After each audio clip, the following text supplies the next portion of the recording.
Outra coisa que eu lembro da época de criança é que eu sempre gostava muito de estudar. Vou contar uma historinha para vocês.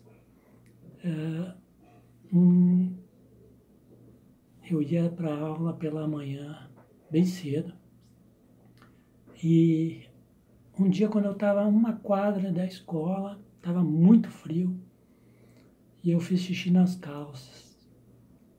E eu parei na esquina e eu fiquei pensando, o que eu faço agora? Volto para casa, isso com 8, 9 anos. Eu acho que eu estava na 4ª série. E eu fiquei pensando, o que eu faço? Volto para casa, vou para a escola, mas para a escola eu não posso ir, mas também não queria perder a aula, não queria ter que voltar para casa, mas não teve como. Tive que voltar para casa. Cheguei em casa chorando, com frio, que nem diz o outro aqui no Rio Grande Velho, encarangado. E a minha mãe me acalmando e tal. E eu dizia para ela, mãe, mas como é que eu vou fazer para ir para a escola? Eu vou chegar atrasada. E a minha mãe dizia, não, mas tu não precisa ir para a escola hoje. Tu pode ficar em casa, está muito frio. Vou fazer um chá e tal. E eu não me conformava. E outra lembrança que eu tenho também de criança é que um dia chegando, mais ou menos na mesma época, chegando em casa, e a minha mãe me esperava com café, e eu tomando café, e a minha mãe perguntou se eu não ia ir para a escola. Se eu não ia para a escola, não. Se eu não ia brincar na rua, porque o meu irmão mais novo já estava brincando com os amiguinhos na rua. E eu disse para ela, não, eu não vou para a escola, porque não vou para a rua, porque eu vou... Primeiro eu vou fazer os temas de casa que eu tenho, depois eu vou para a rua. Mas eu não gostava muito de ir para a rua, porque eu não gostava muito de me sujar. Eu me lembro que o meu irmão mais novo vivia sujo, chegava em casa com os pés sujos, vindo da rua, e eu não gostava muito. Ainda da infância e que me acompanha até hoje é a questão da religiosidade. Eu lembro que quando criança teve um concurso da catequese e a professora prometeu que quem fosse o primeiro colocado no concurso bíblico ia poder escolher um presente que ia ganhar. E eu escolhi que eu queria ganhar um jogo de canetinha, porque minha mãe não tinha dinheiro para comprar um jogo de canetinha e eu queria ganhar um jogo de canetinha.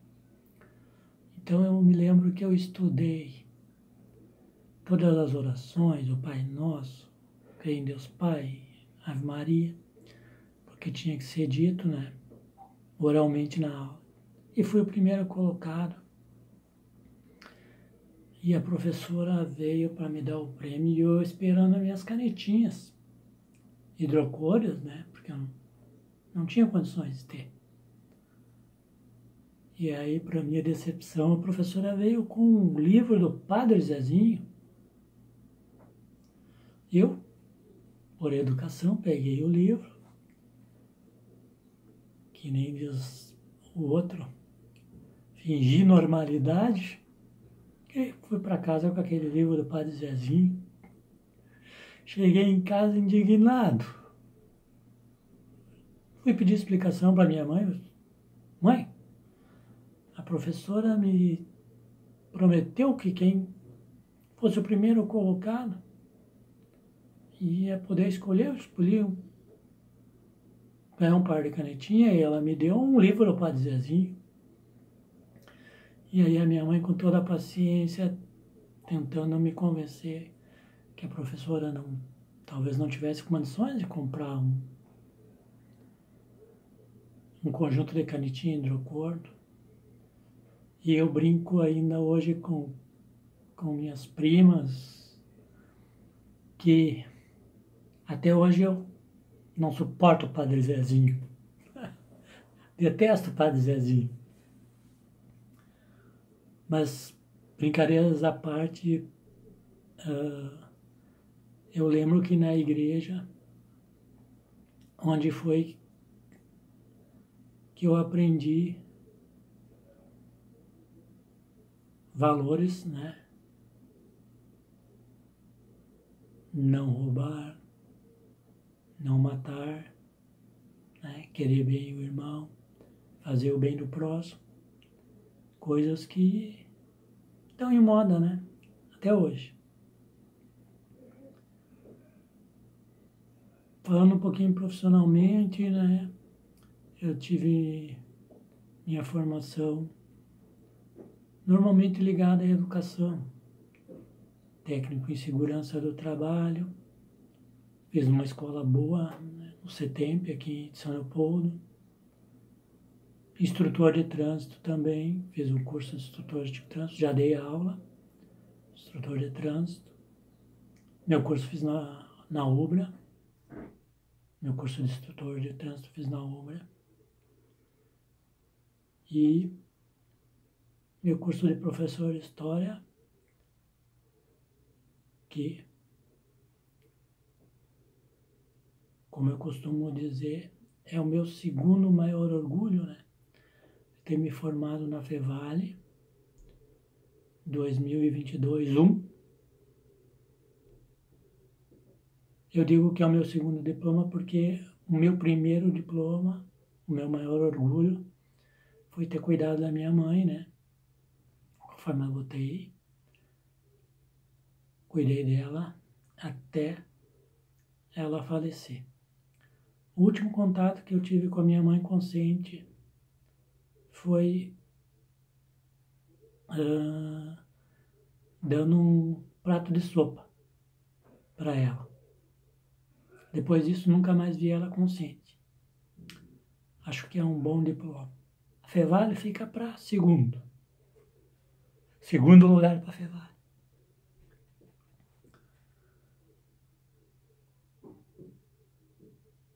Já dei aula no Senac, já dei aula no Senai, já dei aula no SESC Senat, EDG para motoristas. Então é uma área que eu gosto de dar aula. Sou casado com a Cláudia, ela que me incentivou a entrar na universidade. E depois que eu entrei, podemos dizer que me apaixonei pela história. Já era apaixonado pela história, por isso que eu escolhi o curso.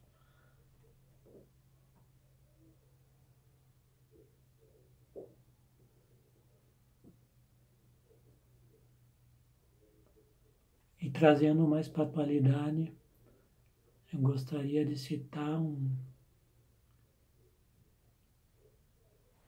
uma ideia, né, um conceito do professor Clóvis de Barros Filho, né, que ele fala da vida que vale a pena ser vivida. E ele diz que como é que a gente sabe que a gente está naquele momento, que a vida é vivida a cada momento? Como é que a gente sabe que essa vida vale a pena ser vivida? E ele diz que a vida que vale a pena ser vivida é aquele momento que tu quer que ele dure mais um pouquinho, que ele se estique mais um pouquinho, né?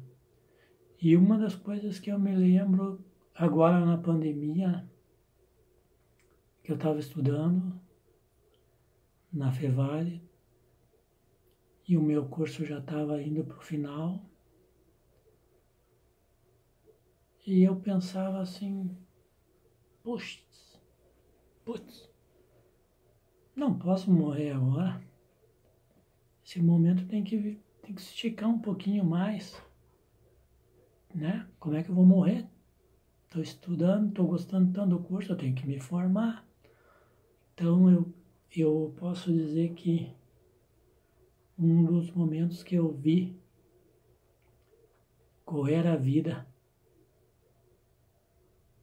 que merecia ser vivida, que valia a pena ser vivida, é esse momento de formação, de estudo, de leitura, porque quem entra na história,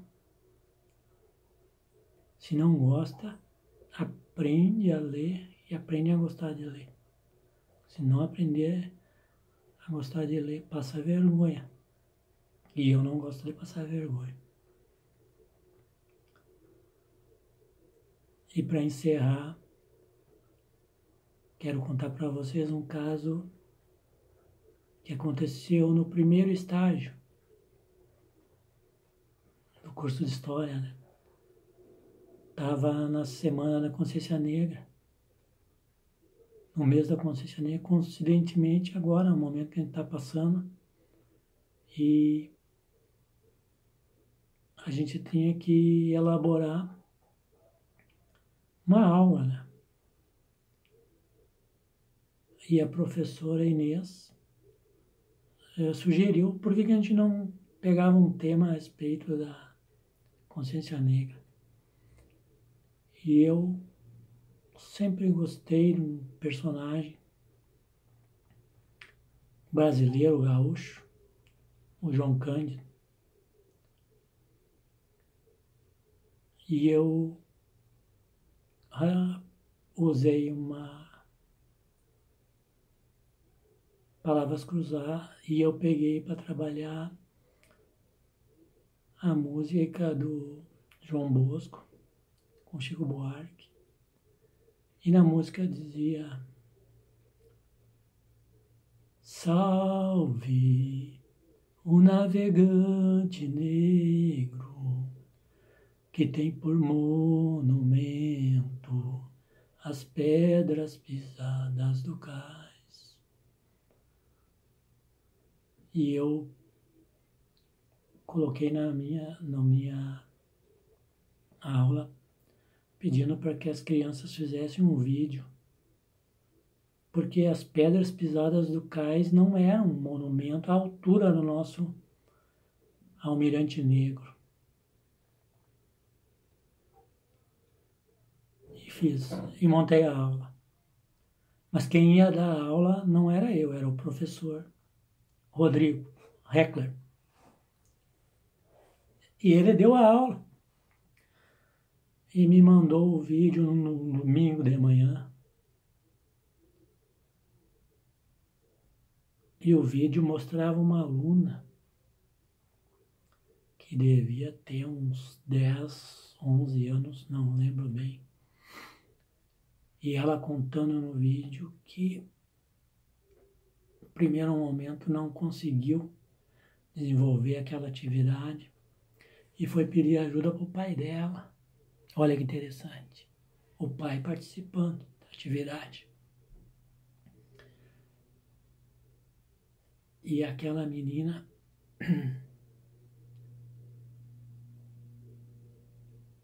contou no vídeo dela que,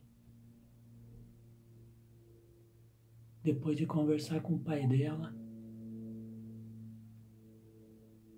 ela tinha resolvido fazer um vídeo pedindo desculpa por João Cândido, em nome dela, em nome da sociedade brasileira.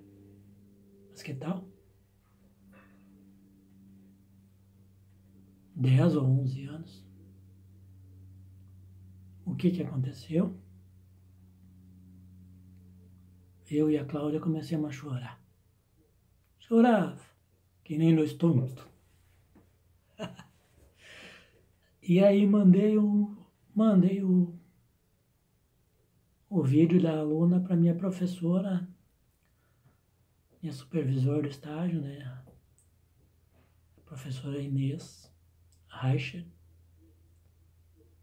E eu não esqueço a frase que ela me disse. Edson, fez sentido para ela a tua atividade? E é isso que a gente precisa,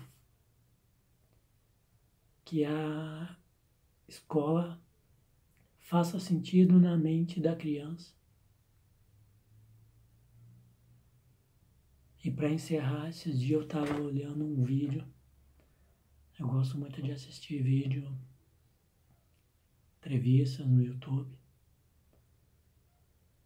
E tinha um cara, como diz um coach, ele estava dizendo, e eu vi no podcast, ele usou uma frase: vendas é servir, vender é servir. E eu trouxe isso para a realidade da educação. Educar é servir. Então, que a nossa educação faça sentido e sirva as crianças, os adultos, que sirva a sociedade. Valeu?